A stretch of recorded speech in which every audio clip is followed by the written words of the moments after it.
Buenos días, vamos a iniciar el estudio. Juan 3, 17 y 18. Nos vamos a detener en esos dos versículos. Vamos a leerlos.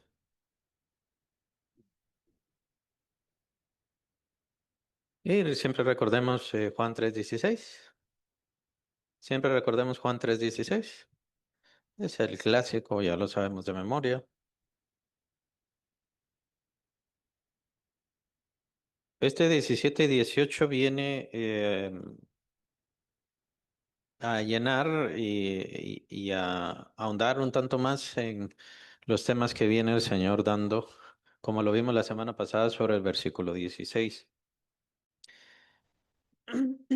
Muy importante que nos sigue hablando sobre la fe, pero aquí ya nos está haciendo entender algunas cosas sobre la condenación. La condenación. ¿De qué nos vino a salvar Cristo en este versículo 16, el que vimos la semana pasada, el que todos conocemos? ¿Verdad? O sea, por eso dice, no envió Dios a su Hijo al mundo, perdón, para que todo aquel que en él cree no se pierda de la perdición, es que viene a salvarnos el Señor y de la condenación. Ahora, bueno, ya utiliza esta otra palabra, condenación. ¿A qué se refiere condenación o condenar? Digamos, vemos en el versículo 16, perdición. Perdición. Perdición puede indicar cualquier cosa. Condenación es un tanto más específico. ¿Hacia qué va la condenación? Creo que lo que se refería Sofía, no sé si lo mencionó, pero sería un término legal, ¿no? Es un término legal. Y ahí entonces nos está hablando de la ley, lo que mencionaba Sofía. La ley de Dios, aunque son un tanto conceptos fáciles o sencillos, por así decirlo, y, es mejor explorarlos un tanto más, es mejor revisarlos un tanto más. Porque, digamos, se tiene la excusa o la situación de decir, bueno, la ley de Moisés fue entregada a Moisés y a los israelitas nada más, entonces nosotros no tenemos ninguna obligación de seguirla. Y claro, y está la cuestión de que hay muchos parámetros, muchos mandatos que tienen que ver solamente con la cuestión ahí, que tienen que ver solamente con una situación sanitaria, tienen que ver con su situación ahí en el desierto. Entonces, sabemos que hay ciertas cosas en la ley que no la aplicamos nosotros.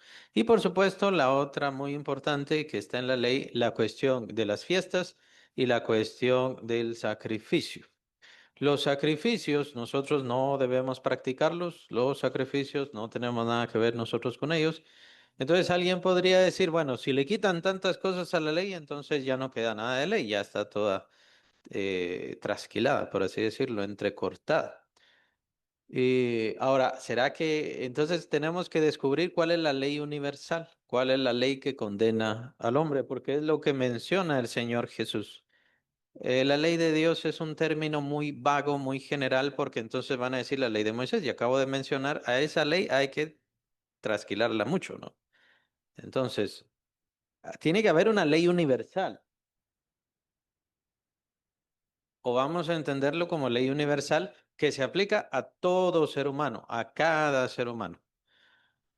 Claro, esta la encontramos en la ley de Moisés o la llamada ley de Moisés, pero tenemos que entender que no debemos aplicar toda la ley de Moisés o nosotros no estamos para seguir toda la ley de Moisés. ¿Cuál sería la ley universal entonces? ¿O cómo? Puede ser que tenga alguno de esos mandamientos, ustedes lo pueden ahí encontrar, o si quieren mejor concluirlo así. La ley universal que se aplica a todo ser humano está adentro de la ley de Moisés. ¿Cuál sería? Reconociendo que es una ley universal que todos deberíamos tener y entender, aunque no conozcamos la ley de Moisés, sí, amar a Dios. Esa es la primera y fundamental. Esta es en la que todos los seres humanos fallan. Recordemos los 10 mandamientos que mencionaba Sofía, los 10 mandamientos.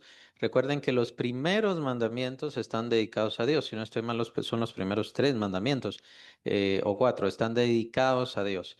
Amar al Señor, no tendrás dioses ajenos, no te harás imagen, guardarás el sábado. ¿Verdad?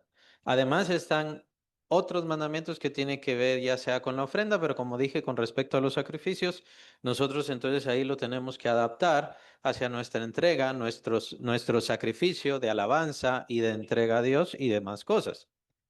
Pero la ley universal, la ley que es principal en todo es amar a Dios. Claro, ¿por qué? Por sobre todas las cosas. Se define como el primer mandamiento, no tendrás dioses ajenos delante de mí. Eso es de los principales. Y es el que no se entiende. Ah, bueno, ¿cómo es que yo no tengo dioses ajenos delante del Señor? Ah, es que no pongo imágenes. Yo no tengo imágenes y por eso no tengo dioses ajenos delante de Él. ¿Será que solamente eso es? ¿Será que es así nada más?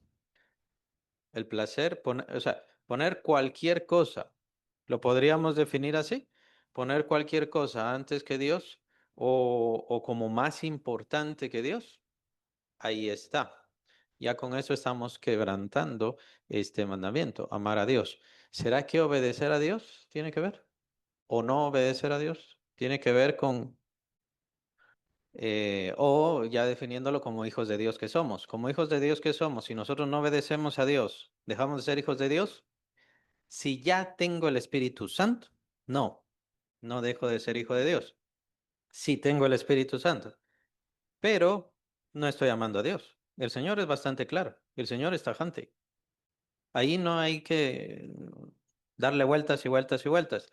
Por lo general, cuando le damos vueltas es porque hay algo malo. Entonces, por eso, no hay que darle vueltas y vueltas y vueltas. Dios quiere que le obedezcamos.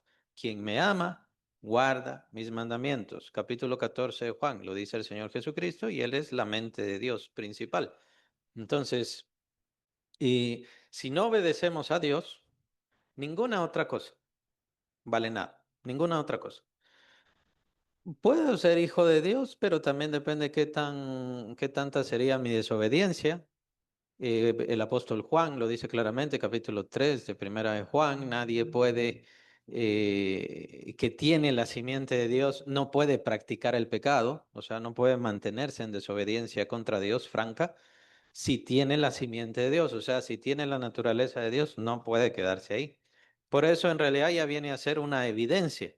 El que obedece a Dios, entonces es porque tiene la simiente de Dios, es porque tiene Claro, no es perfecto, como no somos perfectos. Y como mientras estemos en este mundo, pues no somos perfectos. Pero también hay que tener cuidado con darle excusa a la imperfección y hay que tener cuidado con hacer una elaboración extraña de nuestra relación con Dios cuando no la hay. Y no es así. Dios quiere que le obedezcamos. ¿Y por qué estamos aquí? Porque le estoy obedeciendo a Dios. Y ya, eso es. Ahora, vemos entonces que sí hay varias características. La obediencia es una muy importante y es por eso que también ahí entra la fe. Estaríamos viendo, obedecer, estaríamos viendo que lo más elemental, tal vez por decirlo así, no podemos entrar ni a caso y sería muy cansado y sería muy tardado. Y la verdad es que Dios mismo lo pone muy sencillo y es lo que vamos a ver en estos 2 versículos. ¿Qué es lo que busca Satanás? Desde el principio, lo que busca Satanás es que desobedezcamos a Dios y con eso le demostremos desamor, desinterés. Y entonces, ¿quién se convierte en nuestro amor? Quitamos, o sea, como ya no obedecemos a Dios, no, Satanás no, quitamos a Dios del lugar a quien ponemos, el yo, yo. Lo que hace Satanás es alimentar el ego, el amor a uno mismo. Y ese es de los principales, si no es que el principal ídolo que tenemos contra Dios o que ponemos delante de Dios. ¿Se recuerdan? Dios está celoso, prácticamente eso fue lo que les dijo Satanás, a Eva, perdón. Dios está celoso y no quiere que sean como Él. Dios sabe que si ustedes comen de ese fruto van a ser como Él. Ahí está. Ahí está la tentación. Entonces Dios no quiere que sean como Él. Entonces, quito yo a Dios del lugar. Ese es la gran conclusión que cada ser humano da y expone sobre su vida. Quito yo a Dios y me pongo yo en ese lugar. Y es por eso que soy yo el que mando, soy yo el que decide, soy yo el que define, soy yo el importante. Y pongo a Dios como mi servidor, ¿ya? Y lo hacen muchos cristianos también, por eso muchos cristianos también cometen ese pecado. Gracias a Dios no somos condenados por ese pecado, sino que somos condenados por rechazar a Cristo, porque el Señor cambió todo esto, ¿verdad? Y entonces ya lo ha dejado más como el camino y la base, las consecuencias y lo que viene a suceder debido a nosotros irnos sometiendo cada vez más y más a Cristo Jesús. Es decir, todo ser humano quitó a Dios del lugar que le corresponde, como el dueño, como el Señor, a quien hay que obedecer, al que hay que honrar, lo quitó y se puso a él mismo. Y entonces es ahí donde viene la cuestión de los placeres, las riquezas, el amor al poder y todo este tipo de cosas. Satanás nos tienta con todas estas cosas. No es que esas cosas sean malas, el poder es necesario, el gobierno es necesario, las riquezas, los materiales, los recursos, todos son necesarios. Incluso el placer, las pasiones y todo es necesario, es parte de nuestro cuerpo. El problema es qué hacemos con estas cosas. Y el problema es lo que Satanás quiere hacer con estas cosas. Y lo que hace Satanás y lo que nos enseña en el mundo es a poner todas estas cosas en primer lugar y quitar a Dios del lugar que le corresponde. Eso es lo que busca hacer. ¿Qué hace el ser humano? Entonces hace eso que le dice Satanás, quitan a Dios del lugar y entonces pone, y es irrelevante, ya llega a ser irrelevante. Es igual que los sacrificios paganos. Satanás quiere que le adoren a él, la verdad no le importa, no le interesa. Ya miren, miren, es un revoltijo, ¿no? Hay tantos ídolos, tantas mentiras, tanta falsedad, tantas cosas incorrectas. A Satanás no le interesa. Es decir, que le digan, te amo, Satanás y todo lo demás. No, a él no le interesa. Él pone a una mujer, pone a un hombre, pone a un búho, pone a un caballo, pone a una vaca, pone lo que sea. No le importa. Lo que le importa es que el ser humano quite a Dios de ese lugar. Con eso simplemente ya se hizo rebelde y se acabó. Es la misma historia con los sacrificios satánicos. Con los sacrificios satánicos, ¿qué corresponde, digamos? En la teoría de todas estas personas enfermas, pues la idea es que Satanás le gusta la sangre y recibe ese pago de sangre y se toma ese pago de sangre. Pero la verdad vemos por la Biblia que eso no es cierto. A Satanás no le importa la sangre. Él es un ser espiritual, alejado completamente de las cosas de este mundo. Él no se come la sangre de nadie y no recibe las almas, porque ya sabemos qué pasa con las almas. Cuando sea cualquier ser humano pierde su vida en este mundo, ¿qué le pasa? Hablando de antes que vino Cristo, antes que viniera Cristo, ¿qué le pasaba? A todo ser humano, cuando perdía la vida. Se iban al Seol, ya sea al lugar de tormento, se iban al paraíso, al lugar de espera que Dios dejó para hacia Abraham, Adán y todos los demás. Entonces, Satanás no tiene ningún poder sobre eso. Lo que pasa es que él es mentiroso. Entonces, él no se está comiendo las almas, él no se come la sangre, él no hace ninguna cosa. Entonces, ¿cuál es la lógica verdadera con esto de que el satanista sacrifique a un gallo, a una gallina, o sacrifique a un gato, o sacrifique a un ser humano, o sacrifique a un familiar? ¿Cuál es la lógica en todo eso? La lógica es irritar a Dios. Para Dios es irritante que el satanista venga y sacrifique una gallina. Pero después va a venir el satanista y va a sacrificar a un niño. ¿Qué creen ustedes ante los ojos de Dios es peor, es más molesto, es más terrible? Las dos cosas son terribles, pero ¿cuál es peor? Ahí está.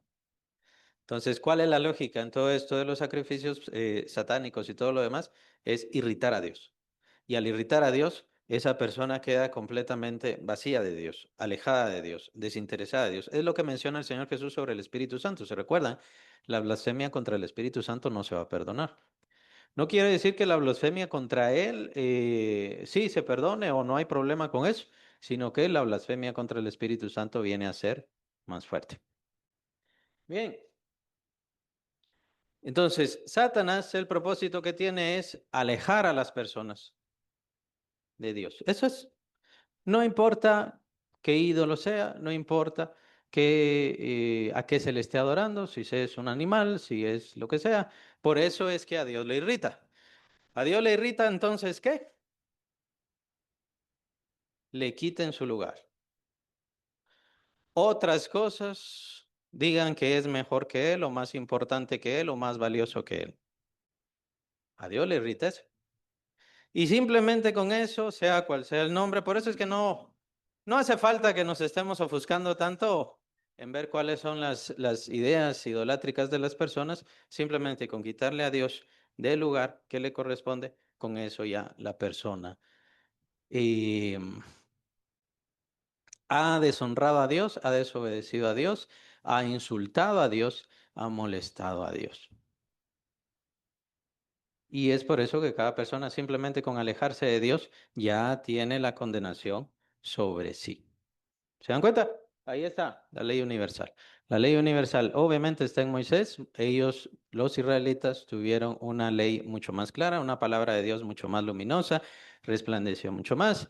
Pero incluso el apóstol Pablo menciona que aquellos que no tienen ley la tienen escrita en sus corazones por causa de su conciencia, capítulo 2 de Romanos, ¿no? Bien, ¿qué fue lo que hizo Dios? ¿O qué es lo que hace Dios? Versículo 17 y 18, Juan 3. Porque no envió Dios a su Hijo al mundo para condenar al mundo, sino para que el mundo sea salvo por él? Si tomamos solamente ese versículo, le quitamos todo el contexto, pues decimos Jesús solamente vino a salvar al mundo. Y así han escuchado a muchas personas con desviaciones, con siendo homosexuales y todo lo demás. Jesús no condena a nadie, Jesús no condena a nadie. ¿Por qué? Porque ya ven, aquí dice que Jesús no condena a nadie. Pero el versículo 18, el que en él no cree, el que en él cree, perdón, no es condenado, pero el que no cree ya ha sido condenado, porque no ha creído en el nombre del unigénito Hijo de Dios. Entonces, ¿sí condena o no condena? Vean que Satanás viene a complicar todo. Es decir, pone religiones, pone ideas, pone fábulas, pone mentiras, pone supuestos y demás y demás y demás. La verdad es que es bastante sencillo si lo vemos desde un punto de vista más panorámico, pues solamente se trata de quitarle el lugar a Dios y con eso simplemente ya está la condenación.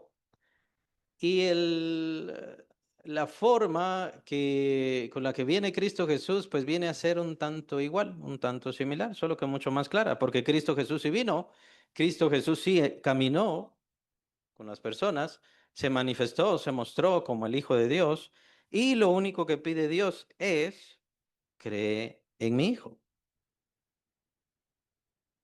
Eso es todo, tienes que creer en mi Hijo. No tenemos que estar evaluando si hoy sí puse al Señor en primer lugar o si hoy lo quité. ¿Qué pasa si yo hago esto, si yo hago aquello? Quité a Dios de ese lugar. Lo que tengo que hacer es poner al Hijo de Dios en primer lugar, ponerlo a Él como el Hijo de Dios. Por eso lo menciona aquí. El Señor está hablando cuando menciona acá de Hijo de Dios de una forma legal, como estamos viendo el término condenar. Estamos viendo de la misma manera, es que soy el Hijo de Dios y me tienen que poner en primer lugar. Yo di mi vida por ustedes, yo compré sus cuerpos, sus almas, yo redimí sus almas, que tienen que ver con comprar, yo di mi sangre por ustedes, me tienen que poner a mí en primer lugar. Quien no me pone en primer lugar, ¿será que cree en mí? ¿Será que de verdad confía en mí? ¿Será que de verdad ha creído en el unigénito? ¿Qué es creer en Cristo? Nuevamente porque hay muchos y muchos cristianos también dicen, sí, yo creo en Cristo, pero hacen lo malo, desobedecen al Señor, no se preocupan por lo que el Señor dice. ¿Será que de verdad cree? Pero igual, no tengo que obedecerle. Porque el problema es muchos cristianos que piensan que creer en Cristo es solo creer y ya estuvo, ya recibí, ya acepté. Y es cierto que el apóstol Pablo define la salvación como confianza en el Señor Jesucristo, pero esa confianza tiene que manifestarse también en obediencia, no porque estemos ganando la salvación, sino porque yo ya confío en Cristo, yo le he entregado mi vida, tengo que obedecerle. Recuerden que el Señor Jesucristo lo que quiere es que seamos seguidores, discípulos, que seamos seguidores de Él. Y el ser seguidor de Él no quiere decir ser como Él. Estamos en el camino de Él. Por eso, de hecho, el cristianismo, el verdadero nombre es camino. El primer nombre del cristianismo es el camino, y así lo conocían los apóstoles. Este es el camino de ser discípulos de Cristo. Entonces yo me defino como discípulo de Cristo y me comprometo a buscar y a perseverar sus enseñanzas, a recibirlas, a conocerlas, a guardarlas y a andar en el camino que el Señor Jesús me dijo. Voy a ser perfecto en eso, yo no lo voy a definir. ¿Qué va a pasar? ¿Cuáles van a ser los frutos de todo esto? Quien va a juzgar todo esto será Cristo, como menciona Pablo, cuando nosotros estemos ante el tribunal de Cristo. Y entonces Él va a definir cómo fueron nuestras acciones, nuestro fruto y todo lo demás. Pero el punto es si puso al Señor Jesucristo como el centro de su vida, como el que define su vida. Y claro, vienen las pruebas del pecado, por ejemplo. Cuando yo voy a hacer algo malo, entonces, ¿de verdad tengo fe? ¿De verdad confío en el Señor? ¿De verdad le he entregado a Él mi vida? ¿Vendrá esto a mi corazón? ¿Por qué? Porque el Espíritu Santo va a redarguir mi corazón. No me puedo quedar practicando haciendo lo malo, lo menciona el apóstol Juan, capítulo 3 de Primera de Juan. No me puedo quedar haciendo lo malo. La naturaleza de Dios está en mí gracias a su Hijo Jesucristo que está en mí. Por lo tanto, yo no puedo permanecer en error, en forma incorrecta, alejado de Dios, que también es otra cosa. A mí me extraña creyentes o que digan que son creyentes que están alejados del Señor. ¿En qué forma piensan que están unidos a Cristo? Bueno, es que tengo el Espíritu Santo y como ya tengo el Espíritu Santo no necesito nada más.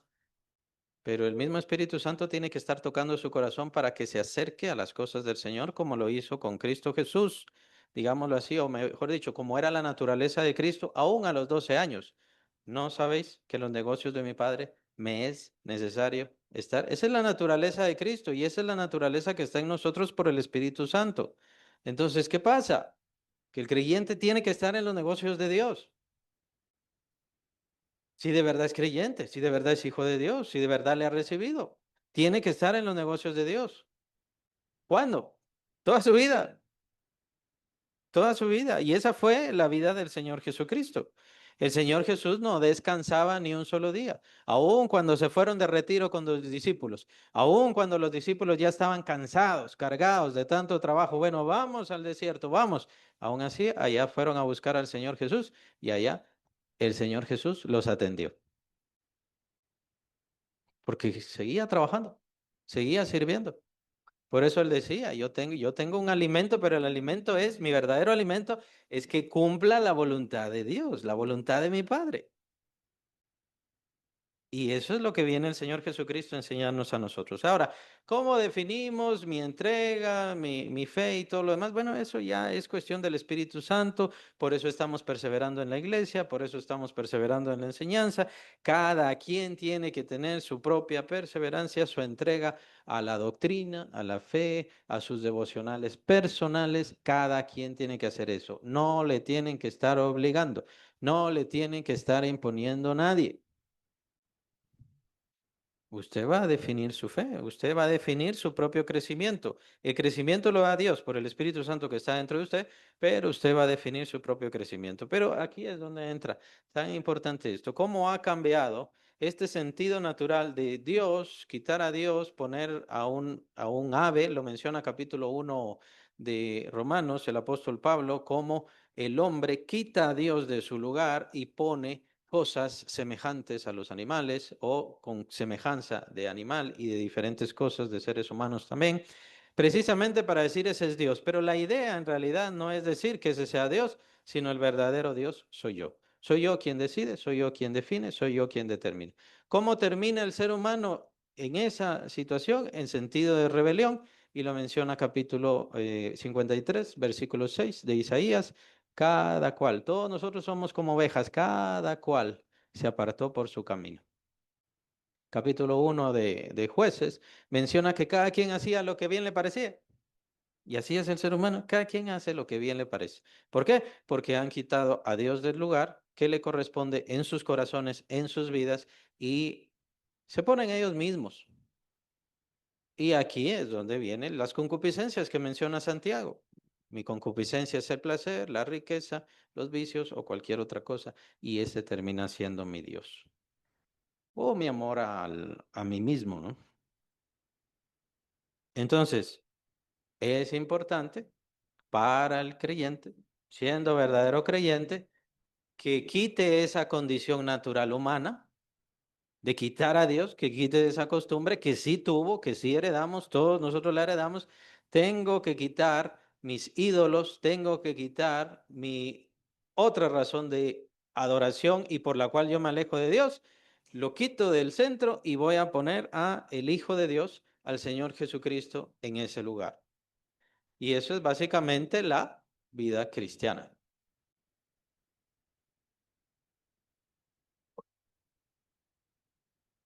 Entonces, obviamente, no le voy a obedecer inmediatamente, perfectamente. Estamos en un aprendizaje, pero mi objetivo y mi convicción es, de ahora en adelante, voy a obedecer a Cristo. Por eso es que explicamos y definimos y se define en la misma Biblia el bautismo como una ordenanza. Es que es un mandato del Señor, por lo tanto hay que obedecerlo y ya. Que sí tengo fe, que no tengo fe, que solamente con eso voy a tener fe. No se esté preocupando por eso. Lo único que tiene que preocuparse, pues usted dice que ahora ya es discípulo de Cristo, entonces voy a obedecer a Cristo. Y en primer lugar está la ordenanza del bautismo, que sí tiene obviamente sus matices, su doctrina, capítulo 6 de Romanos y todo lo demás, que es importantísimo, pero es una ordenanza en sentido elemental. Y por qué no decirlo también, el estar en la iglesia no es una ordenanza de Cristo y que cuando no estamos pues fallamos a una ordenanza así como que fuera del bautismo, pero sí es algo que el Señor quiere, el Señor busca, es para bien nuestro. Entonces el gran sentido de esto es si hemos puesto al Señor Jesucristo en ese lugar central, principal, primordial, y por medio de Él vamos a obedecer a Dios completamente. Y en Él reconocemos no solamente al Hijo de Dios, sino como dice Pablo, en Él habita corporalmente toda la plenitud de la deidad. Así que es Dios quien me manda. Es ese sujetarme. Es esa convicción. Ahora voy a seguir al Señor Jesucristo. Él es el camino, Él mismo lo define. Él es el camino y ese camino es el que yo voy a seguir. Es un camino de obedecerle a Él, honrarle a Él, seguirle a Él, querer conocerle a Él más. Pablo dice en Filipenses, lo estamos viendo ahora en los estudios bíblicos de los jueves, Pablo dice que todo lo que antes para mí era importante, ahora lo tengo por basura, porque lo que quiero es conocer más y más a Cristo.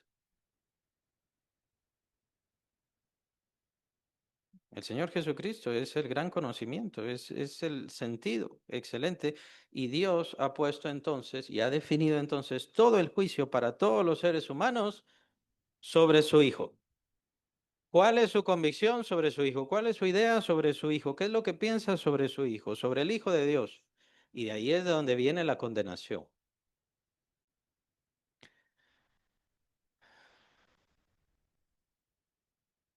Si no estoy mal, también es en este Evangelio, más adelante el Señor menciona, yo no les condeno, pero mis palabras les van a condenar. Mi camino, mi persona, mi esencia, lo que yo soy, les va a condenar. ¿Por qué? Porque yo les llamo constantemente a regresar a Dios. Vuelvan a Dios. Busquen a Dios, sirvan a Dios. Y aún más, el Señor Jesucristo no tenía esto como lo tenemos nosotros. Me gustó esa definición, hace varios años lo escuché. Me gustó mucho esa definición. Nosotros tenemos que hacer el esfuerzo por buscar a Dios. Es decir, nosotros tenemos que trabajar, tenemos que estudiar, tenemos que ver a la familia y entonces ahí tenemos que hacer el esfuerzo por buscar cómo servimos a Dios. Jesús era diferente, la mente de Cristo era otra. Jesús se levantaba y lo que quería era servir al Señor. Se acostaba y se acostaba adorando y exaltando al Padre Celestial. Y toda su vida, todo su día se definía y dependía de servir, honrar al Señor Jesucristo. Qué gran diferencia, qué mente tan especial. ¿Cuál es nuestro trabajo como cristianos? Esforzarnos, esforzarnos. Lo que nos quede de vida, esforzarnos por llegar a esa mente. Una mente en donde todo el tiempo estemos adorando a Dios, en donde todo el tiempo estemos exaltando a Dios.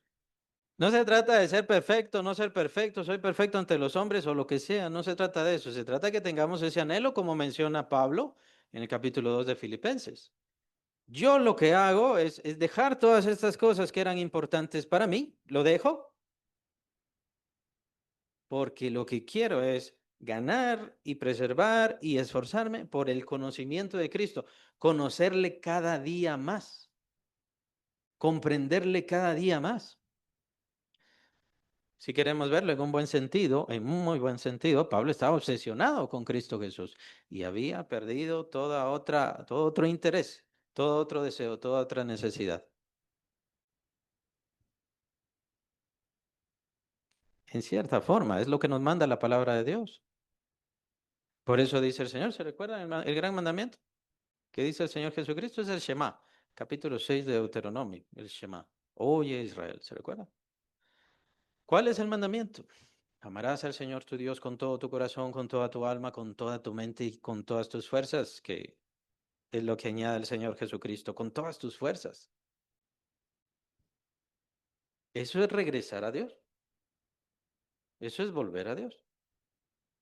Lo hacemos obviamente por medio del Señor Jesucristo, que es la única forma como lo vamos a hacer y como ha quedado, porque todo el juicio ahora Dios lo ha vertido sobre su Hijo Jesucristo. Por eso es que viene la definición tan contundente, versículo 18, el que en él cree no es condenado.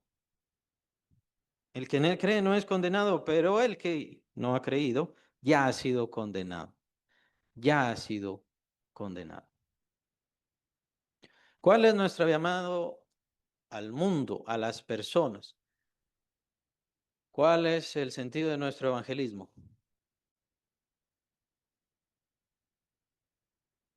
Que crean en el Hijo de Dios, que crean en el Hijo de Dios, que lo pongan a Él en ese lugar que le quitaron a Dios. Y Él sí sería una figura para que sea mucho más claro para las personas.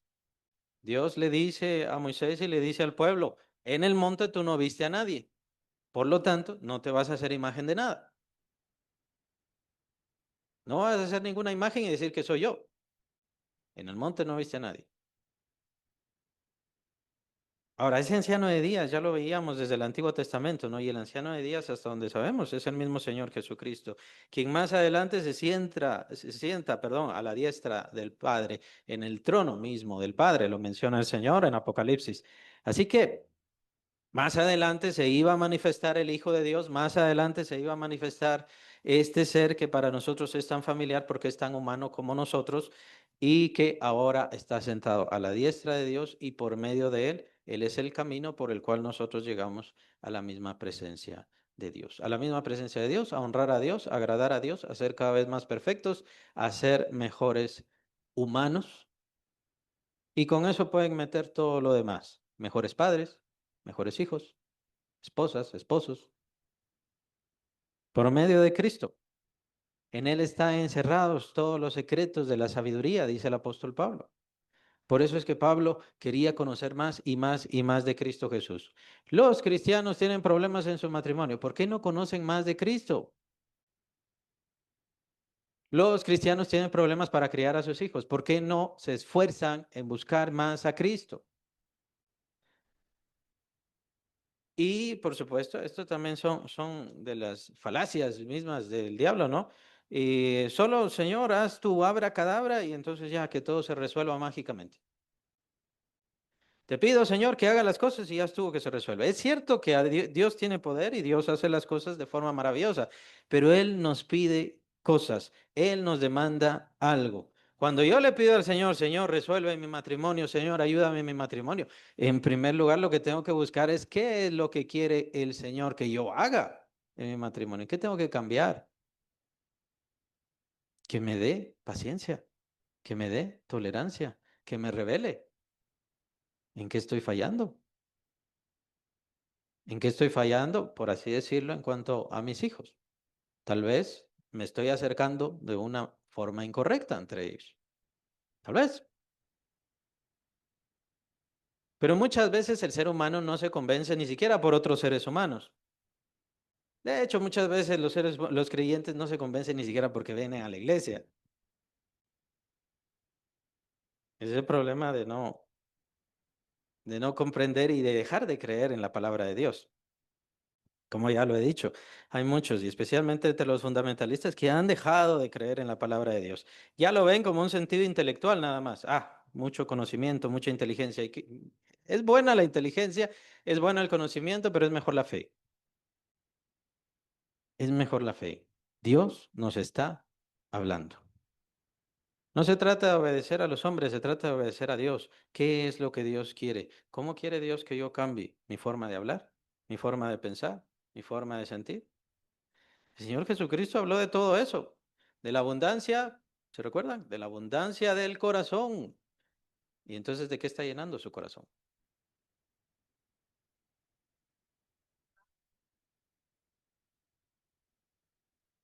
¿De qué está llenando su corazón? El problema no es si un cristiano diga malas palabras, que sí es problema, por supuesto, ¿no? El problema es qué tiene en su corazón. ¿Odio? ¿Rencor? ¿Cómo fue su crianza? ¿No? Todas estas cosas las atiende el Señor, todas estas cosas las quiere cambiar el Señor. Por eso dice también la Biblia, desead como niños recién nacidos la leche espiritual, no adulterada. Pero los cristianos piensan que Dios es solo bueno, ya, ahí está el milagro, ya se acabó, ya todo se volvió bien. No, tiene que trabajar. Aun cuando Dios hace milagros, de todas maneras, tiene que trabajar. Cuando le pedimos al Señor sanidad, bueno, se preocupa por lo que el Señor quiere que usted haga para que no llegue esa enfermedad o que hizo que llegara esa enfermedad. Comer mal, una clásica. No comemos, comemos mal, comemos a deshoras, después estamos mal, le pedimos al Señor el milagro. ¿Y qué va a hacer el Señor después que haga el milagro y que después que haga la sanidad? ¿Qué va a pasar? Nada. Siguen sus mismos hábitos.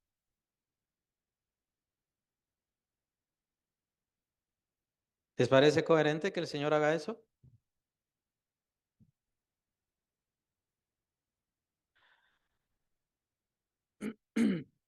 Y es todo consecuencia de una vida,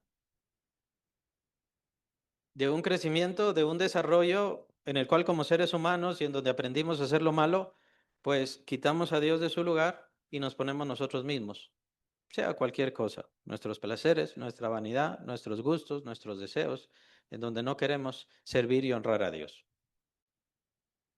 Hay ejemplos y ejemplos y ejemplos, pero por eso cada uno tiene que explorarse. Venimos a la iglesia a explorarnos, a revisarnos. ¿Por qué pasó esto? ¿Por qué pasó aquello? Eso es lo que busca el Señor, muchas veces. Y entonces sí viene la bendición del Señor, entonces sí viene el cambio del Señor, viene la sanidad del Señor y entonces usted ya tiene un aprendizaje, un desarrollo, ha ganado mucho más que un milagro, que es algo maravilloso.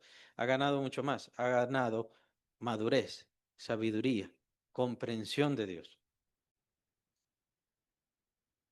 Y no digamos más adelante que irá madurando como creyente hasta convertirse en un siervo y ministro del Señor. Interesante. Dios utilizando nuestras vidas, Dios utilizando las características de nuestro ser, No tenemos que irnos allá a Judea, donde vivió Jesús. No, aquí donde nosotros estamos. Ahí está interesado Dios, transformando nuestra mente, nuestro corazón, nuestros pensamientos para que seamos diferentes. Bueno, regresemos. Dios entonces ya no toma el juicio sobre su ser o sobre el desprecio que hace el ser humano, que todos los seres humanos lo hacen, y da una visión clara, una forma sencilla, una forma bien apegada hacia las personas. La característica del Señor Jesucristo en su vida natural humana es de acercarse a las personas. A nadie rechazó, no se alejó de nadie, a nadie despreció. Sí impuso normas, ¿se recuerdan? El joven rico, sí impuso normas. Y no es que se lo impuso a los ricos y que la riqueza sea mala, sino que el Señor sabía qué pensaba el joven rico, el Señor sabía qué sentía el joven rico y lo probó. ¿Se recuerdan lo que dice el joven rico? Por eso hay que tener cuidado con nuestras palabras. Tienes que seguir los mandamientos, le dice el Señor. Yo esto lo he seguido desde mi juventud, dice el joven rico. ¿Se recuerda? Pero ¿qué comprobó el Señor Jesús? ¿Qué demostró el Señor Jesús? El Señor viene y le da un mandamiento imposible para una persona cuyo Dios es la riqueza. Imposible. No puedo dejar mi Dios. No puedo dejar aquello que más amo. Más o menos tiene que ver con aquello de que si tu mano te es ocasión de caer, córtala, échatela de ti, pero no lo vamos a ver. Eso se va a complicar un tanto más. Eso es lo que cada uno tiene que explorarse, ¿no? Claro, nosotros como creyentes hemos puesto a Cristo en el lugar que le corresponde, o al menos eso se supone. Pero como creyentes vamos haciéndolo cada vez más. Me voy sometiendo más, me voy entregando más, me voy comprometiendo más con la obra del Señor. El Señor me da dones, el Señor me da un llamado, el Señor me llama a las filas del trabajo. Y entonces yo cada vez más voy entregándole a Él, cada vez más voy rindiéndome a Él. Lo que pasa es que es un proceso.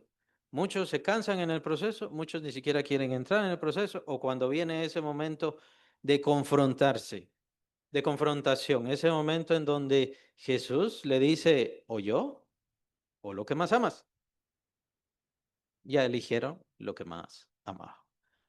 ¿Qué le dijo Jesús cuando el joven rico se retiró? ¿Qué le dijo Jesús al rico?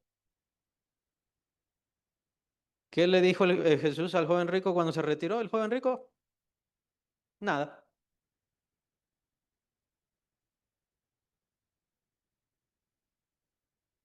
No, ven, ven, ven, ven. Ven, no.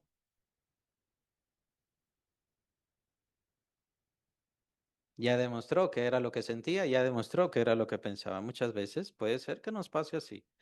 Hay que tener cuidado. Hay que tener cuidado y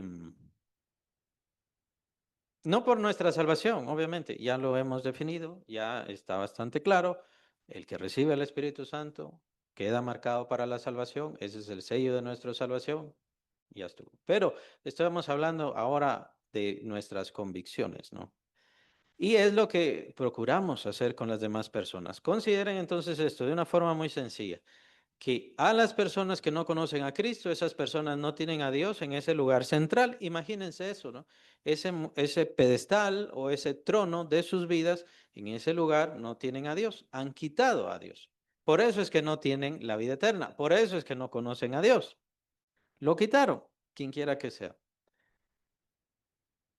Y han puesto lo que a ellos más les gustó, lo que a ellos más les agradó, pero por regla general es el yo, el ego. Yo decido, yo defino, yo quiero, a mí me gusta y ese es el que está ahí en ese trono. Bueno, la idea nosotros para evangelizar o al evangelizar es que quiten ese ídolo, que quiten eso importante de sus vidas y que pongan ahí a Cristo Jesús en sus vidas.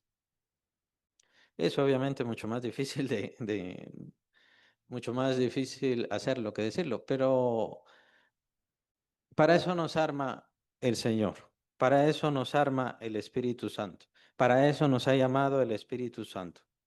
Que toquemos esos corazones y que veamos en la grandeza de Cristo Jesús que Él es el único que merece estar en ese lugar, en el centro de nuestras vidas.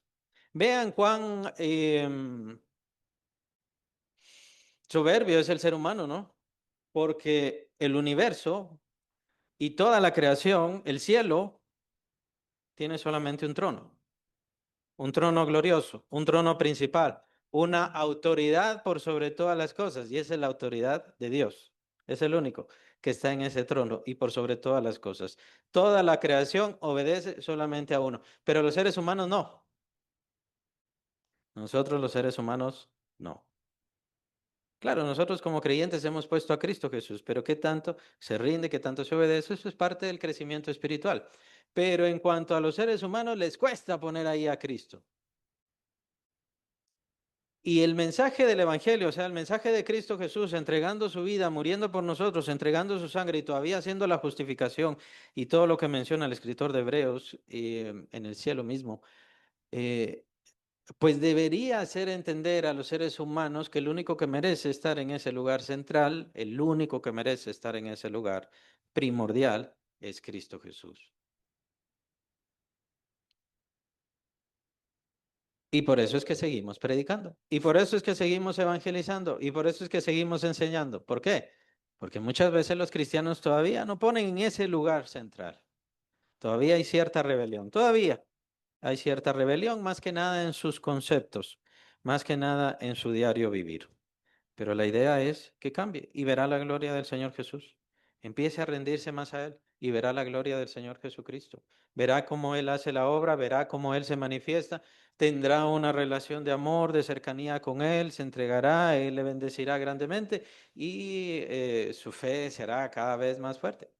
Y sobre todas las cosas le será útil a Cristo Jesús, porque esa es nuestra existencia. Recuerden que nosotros somos instrumentos de Dios, todos. Somos instrumentos de Dios. Capítulo 9, capítulo 11 de Romanos. Todos somos instrumentos de Dios. Solamente que, ¿para qué nos creó Dios? Nosotros, los creyentes, somos instrumentos de Dios para que Dios muestre toda su misericordia en nosotros. Las personas que no conocen a Cristo son instrumentos de Dios para que Dios, ¿qué? Muestre toda su justicia. Toda su justicia. Capítulo 11 de Romanos. Ahí lo van a ver.